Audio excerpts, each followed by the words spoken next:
Amis téléspectateurs yu Kadioractu TV amis internautes yu La Dépêche TV ñu ngi leen di jaajëfal di leen nuyu di leen wax dalee nag jàmm ci li nga xamante ne mooy seen nouvelle rubrique les grandes interviews les grandes interviews la ba leen ko déggee muy li nga xamante ne mooy ay émission yoo xam ne danañ ko indil ñu déjee ko nag li nga xamante ne mooy les 4 nouveaux maires yi nekk Thiès ak ki nga xamante ne mooy moom lañ tabb ci bopp conseil départemental. ñu bëgg am waxtaan bu yaa ci li nga xamante ne mooy campagne bi nga xam ne battre nañ ko fii à Thiès mais également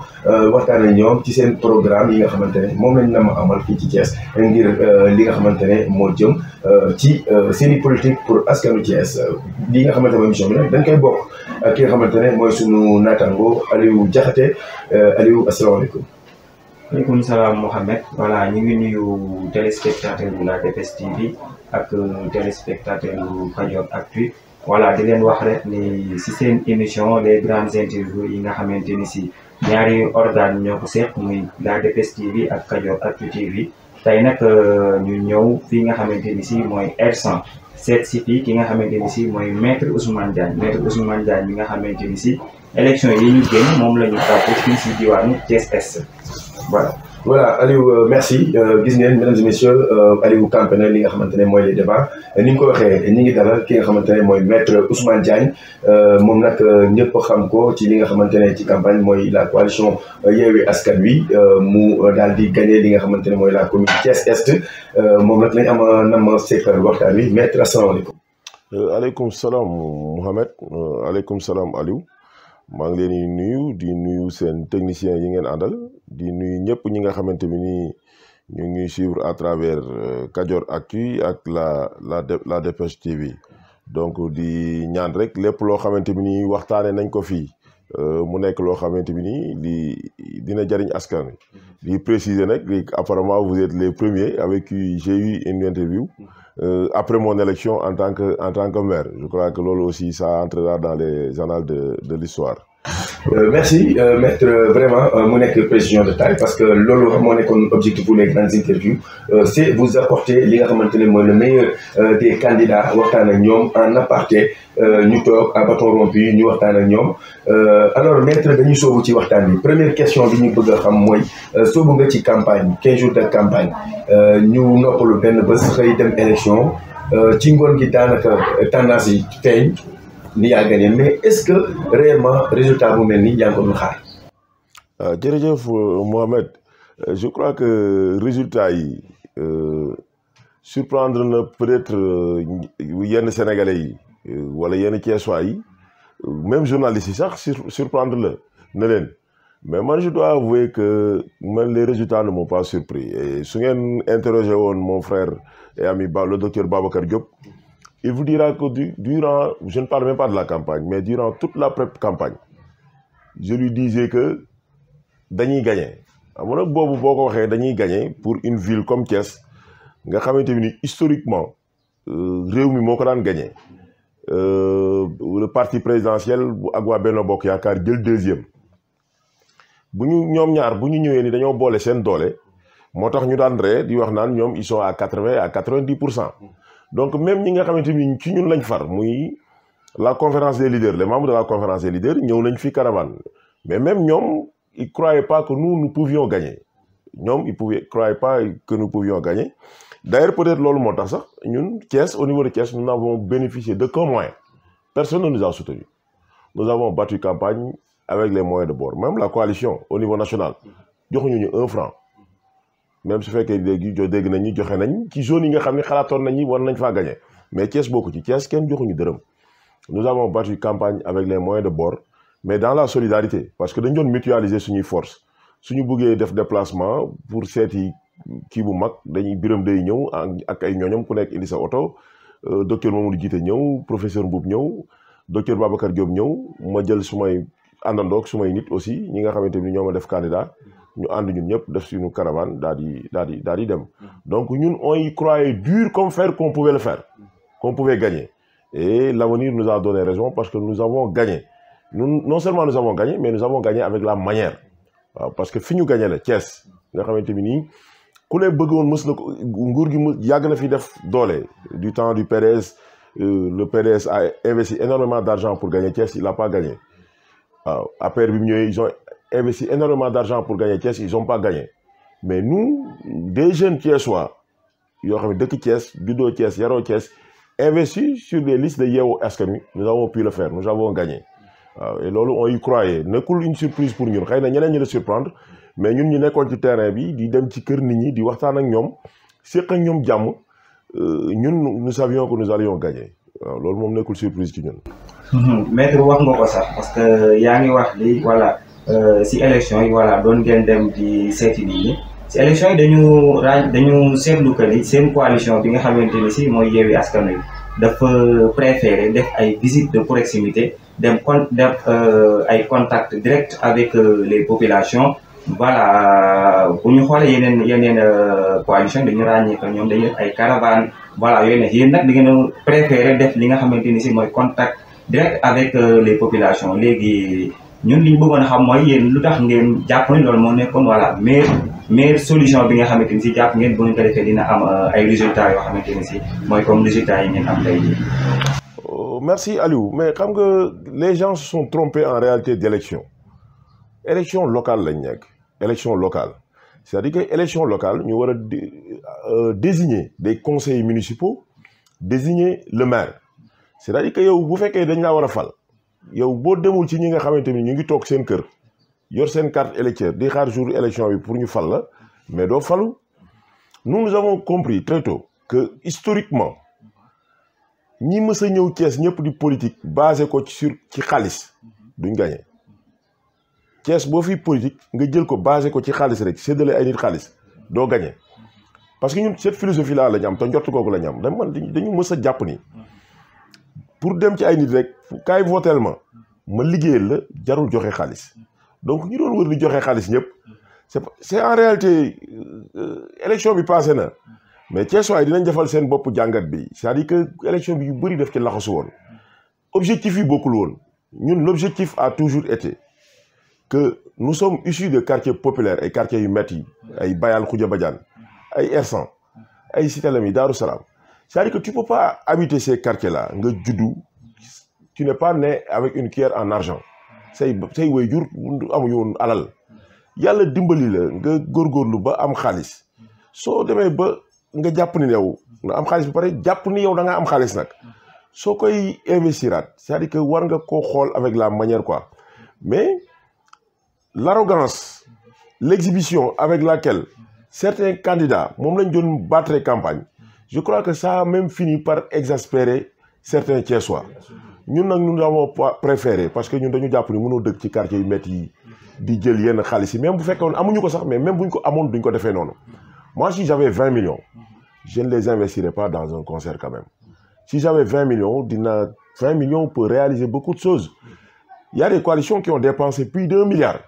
C'est la raison d'ailleurs pour laquelle, quand ils ont perdu, ils ne pouvaient pas en revenir, ils ne pouvaient pas l'accepter. Parce que dans leur tête, Khalis moi battre campagne. Alors que Khalis battre la campagne, nous avons fait les 22 quartiers de Thiès. Et j'ai fait exprès, parce que nous savions que nous allions gagner. J'ai fait exprès, chaque jour, si vous suivez ma page Facebook, chaque jour, je précise que nous avons fait tel quartier, tel quartier, tel quartier. Et à chaque fois, si vous voyez les photos que je publie sur ma page, je suis entouré des jeunes, des femmes. Et nous marchions. Nous n'étions même pas dans des véhicules. Nous dors. Nous ñëw ba benn koñ cité Ibrahima Sarr balaa ba ñu garé suñu auto ci terrain bi. Xalé yi jël ay spécimen. Dugg ci kër yi ak le programme. Ñun tamit ñu dugg ci kër yi. Bu ñëwé fekk fa suñu yaay suñu papa. Salaamaaleykum yaay boy, salaamaaleykum papa. Waa coalition Yewwi Askan Wi dañu ñëwoon expliquer leen le programme. Et yàlla mi dara teewul tamit dafa def kër gu ñu dugg. Nit ñi dañoo jëppi politiciens yi ba tax na bu ñu gisee ñu ne ay politiciens ñoo ñëw rek ñu dégg soo da ngay ñëw boo fëggee ci kër boo duggee rek na ngay gis ñu fas seen kanam mais suñu nee coalition Yewwi Askan Wi rek nga gis ñu defarwaat toog daan ne yéen moom jarul ngeen ni campagne ñun ñoo nee nañu votel et c'est l'occasion de remercier les jeunes qui nous ont accompagnés pendant cette campagne là parce que Mohamed nous avons vu dans certaines coalitions li ñu doon def il rassemblait beaucoup de jeunes d'ailleurs beaucoup de jeunes loolu taxoon ñu doon dem foofu t-shirt casquette à gogo soo demee ñëw ñu jox la entre 5 000 et 2 000 francs tous les jours. Nous, les jeunes qui nous accompagnaient, on ne leur donnait absolument rien du tout parce que yoruñu ko woon. Mais ils sont venus avec conviction, avec dévouement, avec loyauté. et ils se sont battus à nos côtés. Donc pour dire tout simplement que ce n'est pas l'argent mooy fal nit xaalis du moom mooy fal nit bu fekkoon ne xaalis mooy fal nit nguur yu bëri duñu daanoo distribuer de l'argent ne saurait constituer un programme politique programme la Yewwi Askan Wi am ba pare ñu xam ni nit ñi ñooy voté yor seen i carte électeur nekk seen biir kër ñu dem dugg ci kër yi waxtaan ak nit ñi et jour élection bi vous avez vu la mobilisation exceptionnelle parce que de mémoire élection locale daawul am yenn mobilisation yi mais boo xoolee élection bi ren mobilisation bi nga xam ni population yi def nañ ko nga xam ni y avait cette aspiration là au changement et on espère tout simplement que aspiration au changement boobu nga xam ni moom la population yi am ba tax ñu fal ñu yàlla bu yàlla tas seen yaakaar. voilà maître léegi dañuy wax ci leneen mooy li ñuy wax investiture yi parce que yaa ngi ci coalition Yewwi Askan Wi dañu gis ni coalition la boo xamante ne bëri na ay cadres yu si ne donte ne ñun dañuy for tout le temps ci wéy bëri ñu wax ni maître ci 4 candidats yi moo ci gën a représentatif parce que moom tout le temps am na base boo xamante ne da ko téye ci loxo mais qu'est-ce qui a été le facteur déterminant bi tax yow ñu investir la à l'est comme candidat majoritaire. Oh merci Mohamed non là moi-même je ne saurais dire non très sincèrement xëy na li nga wax ni xëy na ñoom moom lañ jàpp yaakaar ak xëy na peut-être ñoom am nañ ay moyens yu ñu defee enquête pour xool parce que la coalition Yewwi Askan Wi aussi il faut pas oublier que c'est pas une petite coalition parce que une coalition boo xam ni suñu xarit suñu Serigne Moustapha Sy Khalifa Ababacar Sall Ousmane Sonko Barthélémy Diaz pour ne citer que cela docteur Babacar Diop Malick Gakou ñooñu ñëpp nekk ci ay Soxna Aïda Mbodj c'est pas une petite coalition donc ñoom du n'importe qui la ñuy jël jiital ko mu nekk seen candidat et d'ailleurs vous le savez mieux que moi je ne milite pas dans un parti politique j'avais un mouvement ALT mouvement de soutien sous la bannière duquel noonu lañ demee woon élection locale en 2014 mais j'avoue que la coalition Yewwi Askan Wi quand même les moyens de sélection des candidats ont été extrêmement démocratiques képp fu ñu fa jox ndombal tànk rek c'est de manière démocratique et le consensus a toujours prévalu amuñu woon sax siège on a battu campagne sans avoir de siège parce qu'on n'avait pas les moyens de payer un siège au début bi ñuy def pré-campagne ñi def suñu investiture on se réunissait chez Ablaye Sall ou bien ici ou bien à la case des tout-petits quand un poste était en jeu dañuy wax kan moo bëgg poste bi ñi bëgg poste bi yëkkati seen loxo ñun leen dem leen ngeen waxtaan et souvent bu ñu génnee dem waxtaan ils arrivaient toujours à par un consensus à ce que les autres se retirent au profit d'un autre ci même bi ñu may choisir bi ñuy ñëwee bay choisir mandataire bi ñu ni man maay mandataire bi c'est à l'unanimité que j'ai été choisi ñu ñëw ci le choix du candidat pour la commune de Thiès-Est là aussi il y avait beaucoup de candidats mais biñ ñee nañeen dem waxtaan les 6 candidats sur les 8 ñoom ñëpp dañ ni su fekkee ni Maître Diagne mooy candidat bi ñun on se retire à son profit d'ailleurs ça m'avait énormément surpris agréablement surpris d'ailleurs parce que xawma lu ma defal ñooñu te mosuma leen wax ni dama bëgg ñu jàppale ma mais ñoom ñëpp à l'unanimité ils ont c'est des candidats de grands partis ñu ni ils préfèrent se retirer pour man kenn rek moo fa desoon un ami et frère moom amoon une position ni dafa bëgg moom jàpp na ni mën na nekk candidat bi te mën na gagner te effectivement moom tamit bu nekkoon candidat jàpp naa ni sax mënoon na gagner di kii mais à la fin mu ni il a préféré se retirer à mon profit et donc loolu mu nekk loo xamante ni ça m'avait énormément touché parce que yaakaar rek lañ amoon ci man et je les remercie au passage parce que c'est pas facile ay nit nekk souvent ci kuréel politique yi day bëri xëccoo ku nekk naan man la donc yow boo ñëwee bokkoo ci parti politique nga dem fekk benn kuréel goo xam ne ay parti yu mag ñoo fa nekk yaara suturaal la dafa la xéewal nga ñëw rek nit ñëpp ni boo bëggee yow bu dee yow la kenn xëccoowul ak yow loolu man ça m'a fait énormément marqué parce que gis ngeen ci yeneen zones yi bëri woon doon na am ay xëccoo mais suñu bos c'est ma candidature est passée comme lettre à la poste et loolu baaxaayu ñu ma ko séqaloon la rek quoi donc te loolu dama ci remercier ñu ku mel ni Ablaye Sall qui a beaucoup du FSDBJ qui a joué pour beaucoup Adama Diawara du PASTEF aussi Omar Traoré qui est du PRP de Maître Moussa Diop Omar Mboup de PASTEF ñooñu joué nañ ci rôle yoo xamante ni rôle yu extrêmement important sans oublier mon ami et frère le docteur Babacar Diop donc l'ensemble des membres de cette coalition à l'est en ville comme au département dama leen ñuy remercier ci confiance bi nga xamante ni jël nañ ko teg ko ci ma modeste personne ba pare te defuñu ko ba pare di ma fakasal ils l'ont fait et durant toute la campagne ils m'ont accompagné et ils l'ont fait avec loyauté, avec solidarité, comme les jeunes Ablaye Ndione du Pur ak Aziz, des jeunes extrêmement engagés ñoo xamante ni soo leen xoolee loo sonn da ngay redoubler d'efforts. Sans oublier mes jeunes frères de R100 qui se sont mobilisés de manière spontanée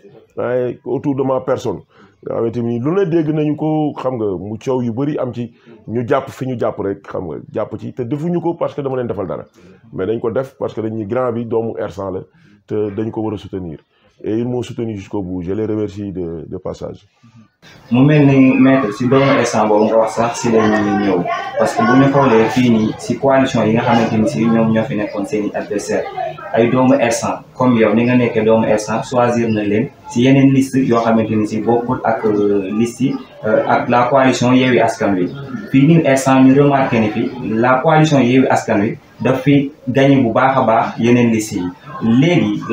ban lecture ngay def si loolu noonu le fait que ñu choisir yeneen doomu R100 yoo xamante ni si ñi ngi si yeneen coalition voilà quartier bii di R100 fi nga xam ne fi la maître Diagne Ousmane Diagne dëkk voilà waa R100 votel ko bu baax a baax léegi ban discours ngay wax si loolu noonu. Merci beaucoup Aliou. En fait, peut-être que les populations du quartier, parce que R100 aussi, contrairement à une perception très erronée que certains ont de notre quartier-là, nous considérons comme un quartier arriéré, populaire et tout. R100, c'est un quartier de cadres, de personnes, de gens qui réfléchissent. Et ils ont très tôt compris que, mais candidature, c'était une manière pour eux, Wagny Dole, Maître Diagne, qui était le candidat d'une coalition à R100. Parce que parmi les gens dont R100, il faut à la vérité de dire que man kese ma ki nekkoon candidat pour être maire. Les autres, ils étaient candidats pour être conseillers. D'ailleurs, je les félicite de passage parce que nous qui bëri ci ñoom nekk nañ ay conseillers apparemment. Donc man loolu laa doon ñaan. Mais man rek ma ki nekkoon candidat pour être maire. Donc c'est pas la même chose. Quelqu'un qui postule pour être conseiller et quelqu'un qui postule pour être maire, c'est pas la même chose. Parce que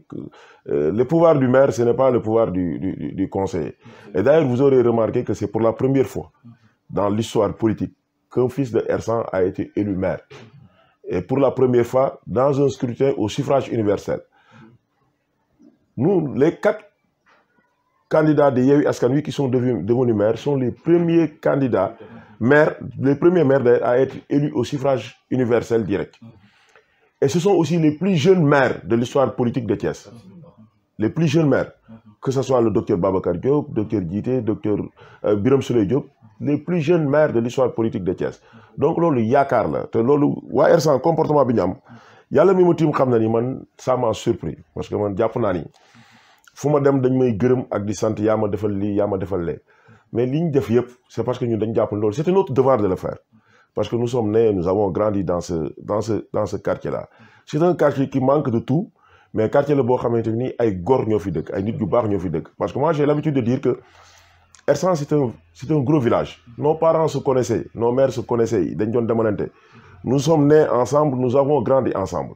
Politique nak mo démé noonu, c'est-à-dire que les politiques dañuy fekk ñoo xamanteni des gens qui ont toujours été ensemble, des amis. À défaut de pouvoir avoir Mohamed, nous devons tout Badiarki Aliou pour les séparer. Les politiques, c'est comme ça qu'ils fonctionnent. Les politiciens traditionnels, c'est des gens sans scrupules. L'essentiel, c'est un calcul. Nous avons tas famille, nous tas famille. Nous tas charito, nous tas charito. Mais moi, je suis de ceux qui pensent que politique nous interférer sur les relations amicales, sur les relations familiales. C'est-à-dire que quand on fait de la politique, il y a des choix à faire. Chacun peut faire un choix. Ñaari nit mën nañ bokk ndey ak baay. Kii bokk fee. Mais bu politique bi jeexee jeex na. L'essentiel mooy buñ koy def nañ koy rafetal. Parce que à vouloir gagner coûte que coûte ba tax même boo xamulul nit ki dara ngay inventer, des gens ont inventé. Parce que ça aussi il faut le souligner. Il y a eu des fissures au sein du quartier durant cette campagne électorale, durant ces élections. Des jeunes frères, ni auni, ni aune, des fois nga dégg ay échauffourées. Te loolu lépp certaines personnes ñoo ko entretenir di wax ay wax yoo xamante ni en réalité dañ ko doon inventer di bëgg a déstabiliser un candidat parce que souvent quand tu es candidat tu peux pas passer tout ton temps dans le quartier parce que moi je suis pas le candidat de R100, je suis le candidat de Yewwi Askan Wi pour la commune de Est. Donc je devais sortir du quartier pour aller battre campagne dans 22 quartiers. Les gens s'organisaient de sorte que quand je sors pour aller battre campagne, eux, ils étaient dans le quartier, ils entraient dans les maisons. Certains même, bon, racontaient, or nous, depuis tout jeune, nous nous sommes battus pour être libres. La maison là ne c'est pas comme ça. Je l'ai dit tantôt, le papa n'était pas un homme riche. Moi, j'étais bon footballeur, mais je n'ai pas eu la chance. Je n'ai pas eu une enfance comme les autres enfants. Parce que quand je me réveille le matin, fii amul woon robinet damay dem roote li suma yaay soo rootee ba pare nga ñëw sangu dernier siwo bi j'aime à le rappeler moom ngay sangoo nga dem jàngi bu vacances jotee quand les autres jouaient au football dem di football ay cadet R100 cadet Diso cadet Bantous moi je pouvais pas le faire parce que le vieux day dem chantier j'étais obligé de l'accompagner dem chantier dem takki fer liñ may mandat boobu ñu may jox chantier yooyu laay dajale suma école des tijji ci laay jënd samay fourniture ci laay fay sama inscription le soir su ma ñëwee maag suma gars yi ci laay jënd ataay pour que ñun ñëpp ñu naan parce que man maay dem chantier gars yi ñoom ay élèves lañu woon te c'était des fils de fonctionnaires donc très tôt j'ai appris à être indépendant et yàlla mi ma tiim dimbali na ma ba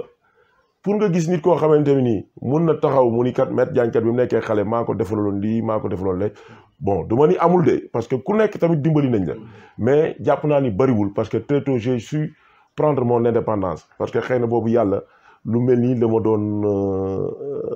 xaaral te souvent les gens aiment à attendre que nga jéem a am dara wala def dara ñu ah kii de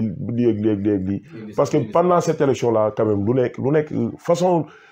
discours bu nekk dégg nga ko fi discours bu nekk da nga ko fiy dégg mais yàlla mi dara tëwul def na li gën waaye les waa R100 seetaanuñu ma parce que nuit était là ça il faut le préciser je ne dis pas parce que R100 laa dëkk parce que aujourd'hui je suis le maire de toute la commune de Thiès Est mais nuit était le vote de R100 élection bi duñ ko gagné d'ailleurs vote R100 bi moo tiital yenn candidats yi ba am na ci benn candidat boo xam ni moom pourtant centre de vote bi mu voté nous savons tous qu'il a fait un transfert d'électeurs un grand transfert d'électeurs. Il y a eu 11 000 électeurs qui ont été transférés à Thiès. Lolo amul sax Dakar. Le centre de vote Bobo, il a dépassé les autres coalitions de plus de 800 voix. Mais personne ne l'a contesté. Personne. Parce que nous avons dit que le centre Bobo Konyam la. Mu gagné ko ak 800 voix, man japp na ni normal na. Parce que Konyam Bobo niñ ko xamé wuñ mako. Mu ñew suñu centre ñu dépassé le deuxième de 1050 voix parce que mom topul sax suñu ginaaw. Benno Bokk Yaakaar moo topp suñu ginnaaw ñu rawee ko 1050 voix ñoom ñuy wër di yàq der naan dafa am ay bourrage d'urne R100 dañuy kabasal dañuy annuler bureau yi dañuy def lii jël réseaux sociaux yi dem neexal une certaine presse ñu topp ci pendant des jours ils ont tenu en haleine mais comment aujourd'hui coalition Yewwi Askan Wi nga xam ni c'est la coalition la plus surveillée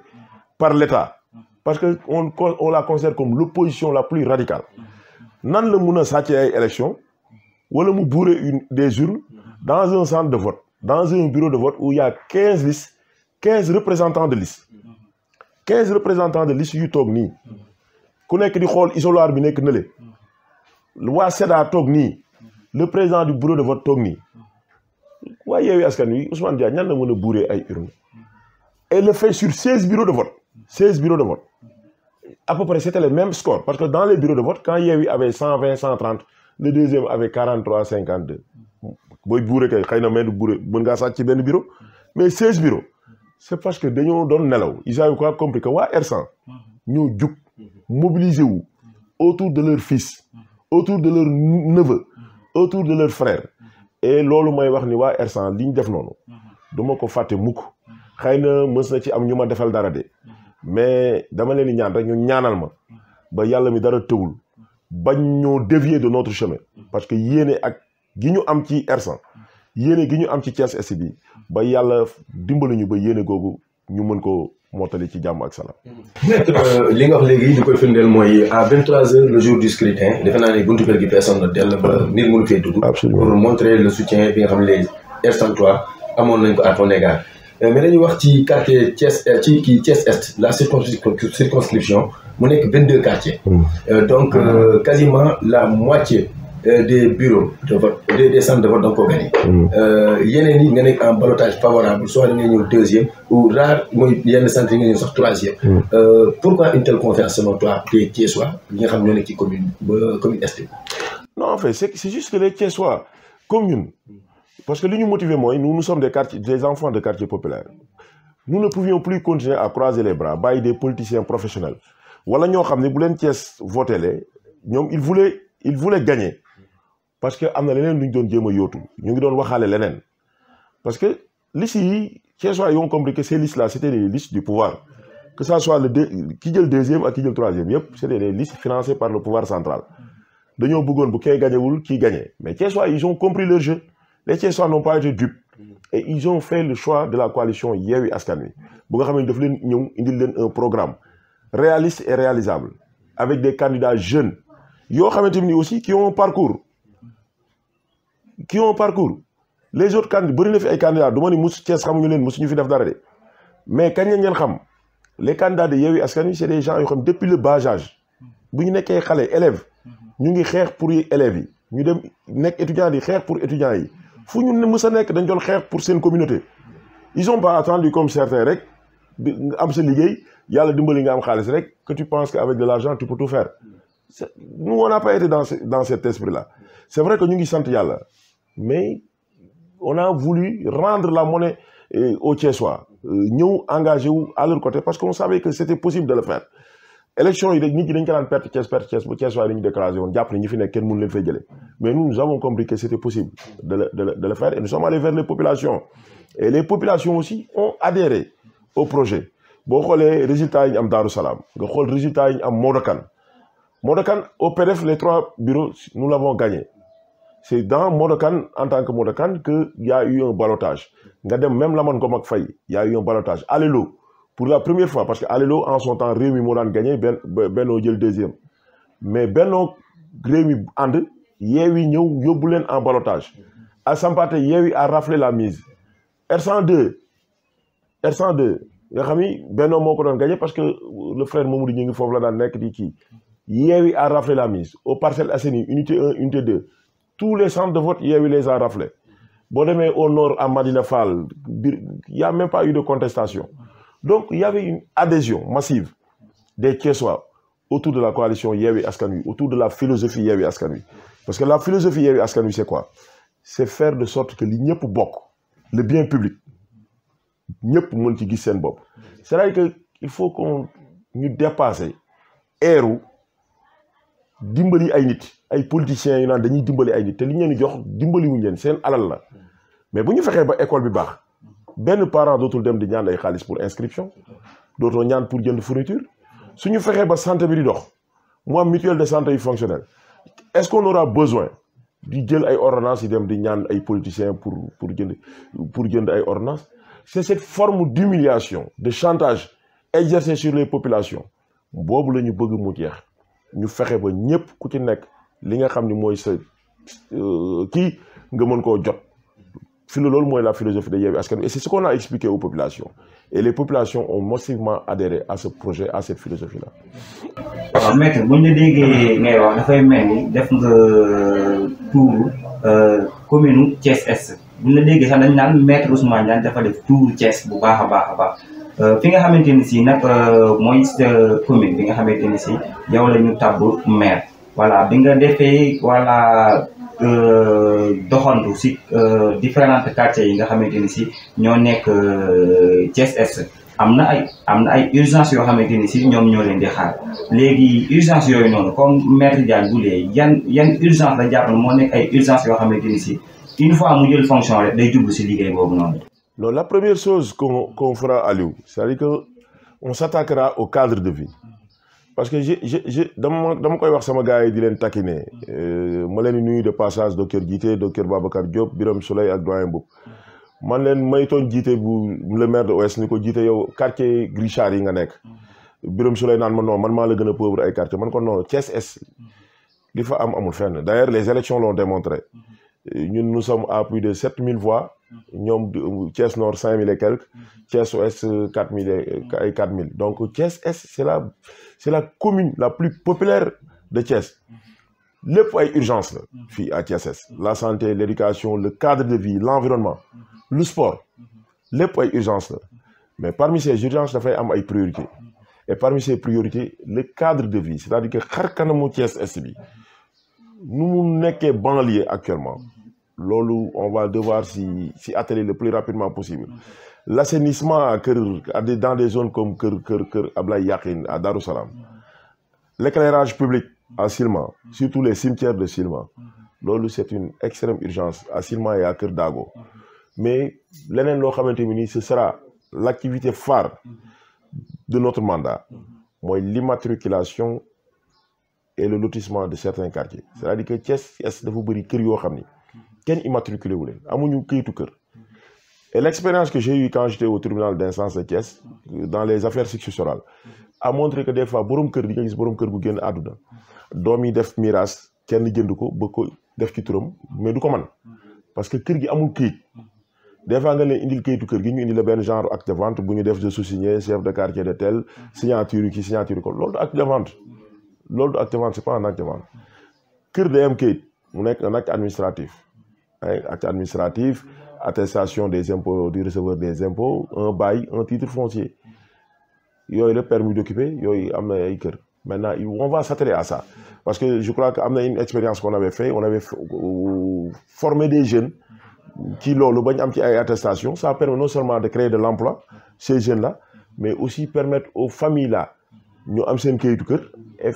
permettre aussi à la mairie d'avoir des ressources. Loolu aussi ce sera loolu moom mooy kii bi nga xamante ni durant notre mandat on essaiera de le faire. Et c'est pas seulement à Kër Ablaye Yakhine, à Darou Salam, Mbambara, même des maisons de R100, Silma, Cité Niar, Cité Pilot, il y a énormément de maisons de la Thiès est majoritairement voilà. Absolument. Donc on s'y attaquera. Et sans compter le projet rêve que nous avons de transformer le stade municipal Ndiaw Macodou Diop en un centre en un stade omnisport. C'est un projet, c'est un rêve. Et Inch'Allah, nous allons trouver les partenaires qu'il faut et les investissements qu'il faut pour le réaliser. Li ñu ñaan daal mooy yàlla bu ci cat dugg parce que yéene gi bëri na et je sais que quand on a la volonté le reste ça peut venir très facilement quoi Inch'Allah. ñu wax ci circulation un peu maître mooy gis nañu ni Thiès Est bokk na ci zone yi ëpp embouteillage notamment rond-point Sonadis ak yu mel avec la présence également de moto Jakarta yi nga xam ne bëri na fi lool tey lan lañu mën a xaar côté boobu pour vraiment ñu adoucir la peine des Thiessois ci tali bi. Xam nga moi c'est ce que je vous ai dit tout à l'heure pendant la campagne les candidats ont mutualisé leurs forces et nous avons la chance d'avoir tous gagné mooy ñun ñuy àndoon ñëpp dañoo gagné suñu communes yi donc les maires on travaille ensemble on va mutualiser. Docteur Babacar Diop le maire de la ville pas plus tard que hier bi ñuy waxtaan mu ngi koy wax muy la première chose bu muy def mooy installer des panneaux de signalisation à travers toute la ville de Thiès. Des panneaux de signalisation parce que figurez-vous qu'à Thiès il n'y a pas un seul panneau de signalisation pour une ville comme Thiès. C'est extraordinaire. Donc suñu fexee ba ñu def loolu gis nga tali bi jógee buntu Balabé monument Balabé bi longer le rail génne Diamaguène Sampaate jëm cité Kër Khadim gis nga suñu fexee ba tali boobu fonctionnel parce que ñi jëm ville ñëpp tali centrale bi la ñuy bëgg a emprunter parce que amuñu feneen fu ñu jaar mais am na ñoo xamante ni dañuy ñëw ba foofu jaadu dugg Diamaguène wala jaadu dugg cité Pilot su tali bële baaxee ils n'auront plus besoin nga jógee Seras jaar ci tali centrale bi pour dem cité Pilot donc tu empruntes l'autre route.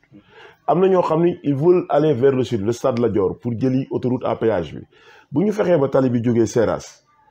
fële ci pont Silma bi continuer Parcelles Assainies baax je crois que boo jógee tey Nimzat cité Kër Khadim Ngoumsane pour dem Grande Sanding wala Parcelles Assainies tu n'auras pas besoin d'emprunter la route là pour dem donc ku nekk ñi bëgg a jóge fële dem fële la ñuy jaar ñi bëgg a jóge fële dem ville fële la ñuy jaar ñi bëgg a dem nag kii et loolu ça permet de désengorger et loolu je crois que mën nañ ko def population yi adhéré ci ñu fexe ba tabax Thiès gu bees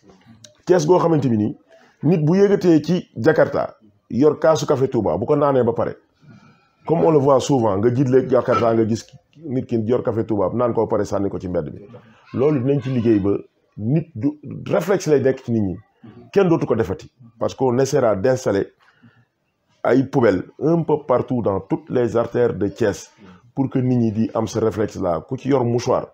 di nga ko téye ba gis poubelle def ko ci ku ci yor kaasu café Touba canette boisson wala xolitu banana di nga xaar ba gis poubelle def ko ci. Je crois que loolu comme on dit éduquer c'est se répéter. On va essayer de sensibiliser tous les Thiessois ñu xam ne li ñuy def. Ousmane Diagne mooy le maire de la commune de Thiès Est mais Ousmane Diagne moomul Thiès Est gënu leen a dëkk Thiès Est waru leen a gën a bëgg lu baax à Thiès Est que ñëpp jàpp ci liggéey bi bu ko defee ñu tabax Thiès goo xamante ni Thiès gu bees la parce que ni ñu amee ambition yooyu à Thiès Est noonu la ko docteur Djité amee à l'ouest noonu la ko Birame Souleye amee au nord noonu la ko docteur Babacar amee pour la ville et noonu la ko le président Mamadou Mboup amee pour le département de Thiès donc je crois que Thiessois yi nga xam ne ñoo ñu jox confiance fal ñu suñu jàppee ci liggéey bi bu neexee yàlla d'ici 1 an bu ñu dem décembre dinañu gis ni xar kanamu Thiès mu ngi commencé di changer ndànk-ndànk. maître si programme boobu sax si la ñuy gën a ñëw parce que bu ñu xoolee maire sortant yi nga xamante ni si ñoo fi nekkoon mën nañu wax ni Thiessois yi sonn nañu bu baax a baax ñu wax ko ak ñu ñàkk ko wax voilà yow sax voilà man nga ñu ko confirmer parce que def nga porte à porte si kër yi. ñoom ñoo leen defaral ñu lekk mais ñoom ñu koy def aussi dinañ ci mën a am dara de collaboration avec la mairie lekk yi ñuy préparer xale yi aussi dañuy fexe ba mu nekk ay produits locaux yoo xamante ni fi lay nekk donc di am na jigéen ñoo xam ne ñu ngi ci quartier yi di yëngu ci loolu ay céréales ak yooyu ñooñu tamit mën cee gis seen bopp. dinañ fexe aussi ba école bu nekk au minimum nga am un bloc sanitaire fonctionnel parce que bëri na école yoo xam ne xale yi bu ñu génnee récréation dañu jéem a traverser tali bi di dem seen kër yi parce que école yi amul ay bloc sanitaire te majoritairement jigéen ñi ñoo nekk ci école yi di jàng donc dañu war a fexe ba école yi ñoom ñëpp ñu am ay toilettes mais ñu créé defar ay toilettes rek bàyyi ko noonu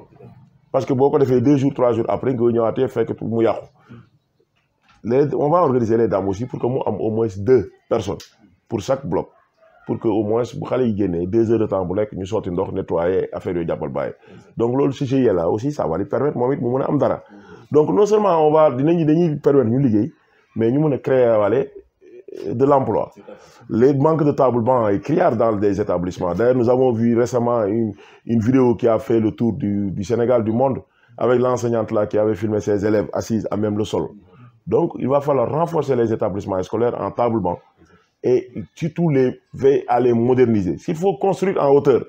on verra, bon, étant entendu que la commune est un démembrement de l'État, on verra avec la direction des constructions scolaires, on verra comment on va plaider pour que les gens puissent construire en hauteur, pour que nous ayons une salle de classe. Parce que c'est inacceptable de trouver dans une salle de classe plus de 100 élèves. Lolu bo fa jangé mën nga jang ba dem ba CM2 te do mën sax bind. Donc lolu bok suñu programme pour l'éducation. Dans le domaine de la santé, nous ferons d'abord l'état des lieux. On a des idées claires par rapport à ça pour la construction de logements pour l'ICP chef de poste, renforcer les pharmacies, construire des salles d'hospitalisation climatisées et fonctionnelles avec du matériel. Il faut au moins chaque centre de santé un électrocardiogramme, ce taux glycémie ak yoyu. Mais on va d'abord faire l'état des lieux pour voir parce que dans beaucoup de quartiers, il n'y a pas de poste de santé. Or nous, on ne veut même plus de ces postes de santé. Nous voulons créer des centres de santé pour que chaque quartier ait son centre de santé. Étant entendu qu'à Thiès, il y a une faculté de médecine qui forme les médecins qui après ne trouvent pas du travail. On verra comment on va faire pour que, au moins pour chaque centre de santé, un médecin il pourra faire les premiers soins. Si la maladie n'est pas trop grave, et si maintenant vous faites quelque chose grave, on pourra ensuite les acheminer vers les hôpitaux. Et pour les acheminer aussi, on aura besoin d'ambulances. Et je crois que chaque jour, nous disons la diaspora, thiessoise, du Dimbali, mairie, ay corbillard, ay ambulance, mais après, nous savons faire le bagage li jaar. Donc, on va sensibiliser la diaspora et on fera de sorte que la diaspora bi yépp ñu mëna japp ci affaire yi pour que koñ mu nek ña fa nek bitim rew ñu xol nu ñuy organiser wu collaborer ak ñom pour que sen centre de santé yi ñu mën ci japp centre de santé yi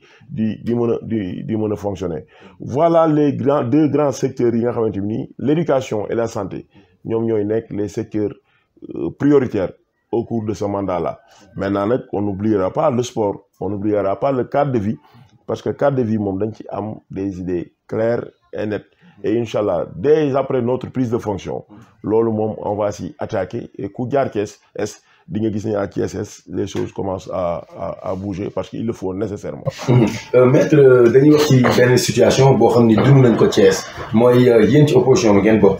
naturellement et je pense que ni ngeen gagné du neex li nga xamante ne mooy nguur gi mooy mouvance bi. absolument gis nañ fi benn xëccoo souvent ci ñi nga xam mooy collectivités yi nga xam ne ils n'appartiennent pas à la mouvance souvent nguur gi di leen xeex ci yenn festes ñu war a mën a am pour liggéeyal askan wi est-ce que loolu yéen a ngi ci bàyyi xel parce que defe naa ne Idrissa Seck bi fi nekk amoon na problème boobu ak li nga xamante ne mooy nguur gi gis nañ ko aussi à Dakar avec Khalifa Sall est-ce que yéen a ngi bàyyi xel également cet aspect-là ci li nga xam mooy ngeen war a dérouler seen programme. jërëjëf Mohamed je crois que il va falloir que nguur gi tamit ñoom ñu intelligent. Je vous ai dit tout à l'heure que la communauté de démembrement de l'État bien vrai que ñoom teguñu ñu fi askan wi ñoo ñu voté ni ñun yéen lañ wóolu pour ngeen doxalal ñu ku ne xam na ni budget maire yi li fi nekk nii pour l'instant loolu tax koo bëri mais il y a énormément de ressources à Thiès contrairement à ce que les gens tentent de nous faire croire il y a des niches d'argent qu'il va falloir aller chercher et loolu am nañ ci ay xalaat parce que am nañ ay xarit yu nekk ay aux impôts yu domaine au trésor yoo xamante ni war nañ ñu affaire yi fan la nekk fan lañ war a dem pour jëli mbiri pour jëli xaalis bi pour mën a liggéey Thiès duñ fi nekk nag ñu nekkuñu dans cet état d'esprit là de dualité ou d'affrontement avec l'État central on n'est pas dans cet état d'esprit là nous avons été élus par les Thiessois pour travailler pour cette ville pour la développer donc nous irons vers toutes les personnes vers qui nous devons aller y compris l'État maintenant nag les Sénégalais les Thiessois seront témoins en tout cas ñun li nga xam ne moom war nañ ko def dinañ ko def su fekkee nag l'autorité moom mënul ràññee ba xam lan mooy politique bi ak lan mooy administration bi bu boobaa Sénégalais yi ñoom ñooy juger parce que je crois que y a un temps pour la politique il y a un temps pour le travail et je crois que le temps de la politique est passé maintenant il va falloir se lancer dans le travail parce que contrairement à certains ñun cette consécration là nous ne la concevons pas comme un privilège ou bien un moyen de s'attirer des honneurs mais nous la concevons comme un sacerdoce c'est un défi man de bi nit ñi di tàccoog di fecc man damay toog sama canapé bi mais du ma nelaw damay tiit parce que je me suis dit que ñii ñëpp jug votel ma Cité Lamy mobilisation bi ma fa gis école Ablaye Yakhine mobilisation bi ma fa gis école Alilo keroog bi ma fa duggee ci ngoon gi cette lueur d'espoir que je lisais sur les yeux des gens bu ma duggee école Kaba Sall bu R100 nit ñi ni ñu yuuxoondoo doomu koñ bi ñëw na doomu koñ bi ñëw na ak problème yi ma gis ci koñ bi yëpp dama ni lii saway lii lu liggéey bu metti mu ngi xaar donc lii dañ ko concevoir comme un sacerdoce donc lépp luñ ci war a def si suñu diggante ak nguur gi pour que population yi coono yi ñu nekkee coono yooyu allégé wu dinañ ko ci def mais nag nous la ferons sans faiblesse aucune dans le respect strict des textes des lois et règlements qui organisent les collectivités les rapports entre les collectivités locales et l'État.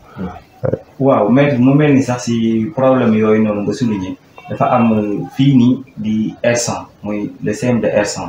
muy doléance boo xamante ni si bu yàgg la mooy CEM R100 bi ñoom amul ay locaux yoo xamante ni si parce que boo xoolee dañu tasaaroo si ay différents établissements. voilà te yow seen xam nañ que ni éducation dañ si lii bu baax a baax. tey jii voilà yàlla def na yaay nekk maire Thiès Est bi te CEM R100 boobu noonu voilà nekk na veille doléance boo xamante ni si. askan wi voilà yàgg nañ si léegi en tant que maire voilà maître Ousmane Diagne nan la fas yéene doxale pour que doléance bu yàgg bii nii pour que waa R100 mën a fàtte loolu jàll si leneen. Merci beaucoup Aliou je crois que nous ne le ferons pas simplement pour R100 c'est vrai que avant on n'était pas maire donc on était fils du quartier et tout ce qui concerne le quartier daf ñu doon interpeller directement et c'est l'occasion de remercier et de féliciter Grand Talla Diagne qui habite enseignant qui habite R100 parce que lui c'est le père de ce projet là grand bu sonn ci projet construction wu CEM R100 bi la je disais dans un entretien il y a quelques jours que CEM Diamaguène bi ñu jàngee ñun nous avons été la première génération au CEM Diamaguène à y avoir fait la classe de 6e jusqu'en 3e avant CEM Diamaguène centre de formation professionnelle la ñu leen doon à ay salle de classe des fois école Jules Sagna ay ci ñu leen di tuddee les Palestiniens c'est le principal Assane Ndiaye qui s'est battu avec les moyens de bord ba ñu tabaxal ko CEM Diamaguène bi donc le CEM R100 se trouve dans la même situation le CEM existe administrativement mais géographiquement on arrive amuñu des locaux on a négocié pour que école Mayoro Fall mooy l'école maternelle publique pour ñu jéem a boole l'école maternelle publique ak la case des tout petits réfectionné ko pour que xale yu ndaw yi ñoom ñëpp àndandoo dem jànge foofu mais certains parents d'élèves à tort ou à raison on pensait que effectivement historique l'école maternelle c'est un patrimoine parce que bëri na ñu fa jàngee Mayoro Fall tey jii ay kilifa lañ ci dëkk bi que buñ ko jël nañ jéem a xool beneen espace maintenant nag l'État avait demandé à ce que ñu trouver un espace buroon nañ sax ay kër pour jéem a jënd pour tabax mais malheureusement gisuñu espace parce que R100 manque d'espace pour construire un CEM finalement on s'est rabattu au champ de course fi den de case des tout petits bi am na espace bu ñu fa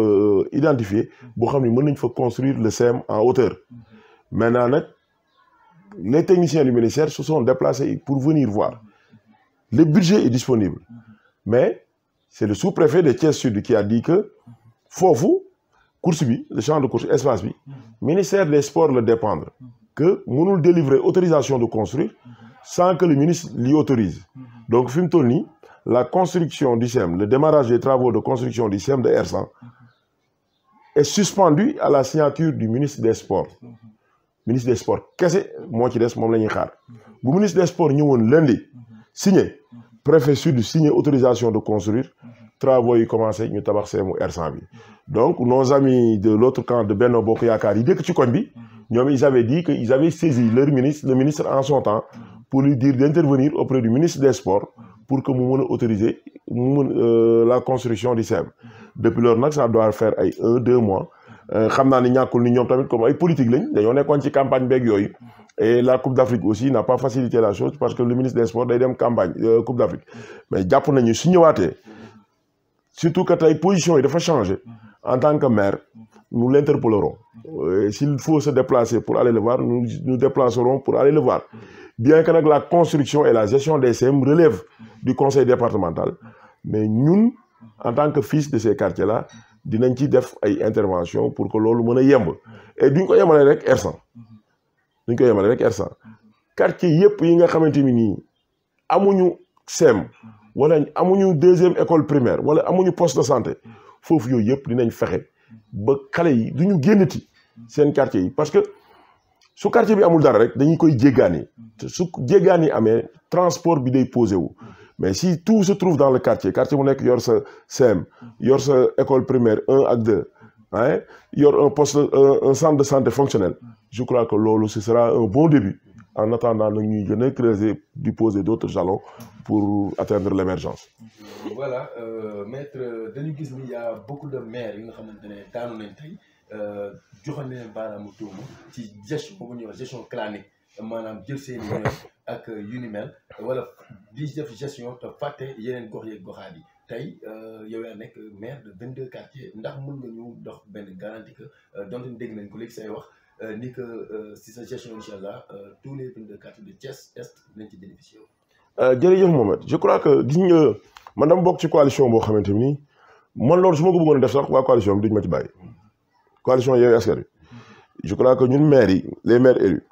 ku ci bëggoon na ñëw di indi ay gestion clanique ak yooyu waa coalition bi dañ la fa bàyyi parce que am nañ fa ay nitu dëgg yoo xamante ne nii j'aime bien taquiner mon frère Ablaye Ndione du PUR un jeune vraiment engagé dynamique extrêmement intelligent et plus que patriote ñoom fu ñu la waree wax dëgg dañ lay wax dëgg et c'est de ça dont on a besoin d'être entouré de gens qui nous disent la vérité qui ne nous flattent pas bu ñu gisee nga teg pas foo xamante ni waroo ko fa teg ñun de saa yi kat fii nga teg sa tànk moom nekkul lu baax parce que loolu moo ñu mën a dimbali askan wi moo ñu fi teg askan wi teguñu ñu fi pour que ñu dàq ñi ñee indi woon jël suñu mbokk indi leen teg loolu moom je crois que man de tout mon parcours j'ai toujours évité de le faire waaw di utiliser des relations ou bien des positions de pouvoir pour placer des parents ou bien pour placer son épouse ou bien pour faire ceci ou pour faire cela parce que la conscience c'est le meilleur des juges xam nga tu peux tromper les gens di def ay affaires alors que tu n'es pas tranquille mais man j'aime à être tranquille avec ma conscience c'est-à-dire que bu ma defee mbir rek conscience des fois les gens me disent sama jabar yow da ngaa gaaw a nelaw fu ma tëdd damay nelaw parce que quand je fais des choses je les fais naturellement et j'essaie d'être quitte avec ma conscience waaw donc yooyu moom pour vous rassurer que am na ci yoo xamante ni moom ku ñu ciy xaar dooñ ci fekk et je crois que ku gis li xew Thiès xam ni les Thiessois là les jeunes là yu ñu àndoon ak